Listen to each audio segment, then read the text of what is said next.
You see, people think coaching is an easy thing until they realize the amount of time, energy, focus, preparation, and sacrifice that coaching takes. Today, I'm going to tell you every single thing you need to know to be able to be a coach and what it's like to go through a day as being a coach. It all starts with those early morning practices. 6 a.m. is when the practices start. You have to set your alarm for 5 a.m. and be at the field at 5:45 in order to set up all the drills, stretches, everything for practice that is needed. It all starts with waking up, setting that alarm for about 5 o'clock. You wake up, you eat, and you have to be able to change, shower, everything you need to do before you can leave the house. And then you leave the house, you head towards the practice field. There, you go into the coach's office, get everything out that you need, the cameras, equipment, everything you need for the practices, and you head out to the practice field. You have to unlock the Connex to be able to hold the key and keep it with you.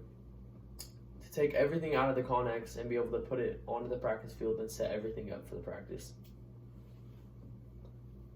The practices are 2 hours long before school starts. School starts on late start days at about 8:30. So practice will get done at 8 o'clock. So this practice goes on for about 2 hours. After you're done, the kids go to school, you go back to the coach's office, and that's when you start uploading the film from the practice and you start reviewing the film for about 2 to 3 hours. In that film session, you have to dissect film, be able to analyze it, be able to tell what play it is, what coverage it is, what's going on in the play, the mistakes a player needs to be able to fix, what mistake is being made in the play, and all of this in a film session. If film sessions weren't a thing, improving a team and being able to coach a team would not be possible without film sessions. It's the most important thing. Not for a team success is the most important thing. I'll say that. You have to be able to draw up plays, create drills, figure out the times for practices, and all figuring out your schedule of when you would be home at night and being able to spend time with your family if you are able to. It's all about time schedule. It's all about timing with coaching.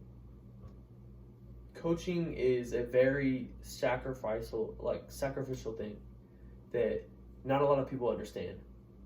There's so many family events and so many things you miss out on, so many fun things you miss out on, and the thing is, in the end, it's all worth it though. Because at the end of the day, it seems like you're just coaching a football team, but the amount of impact you have in these kids' lives is what makes it all worth it. I mean, it's cool to win games. It sucks to lose games.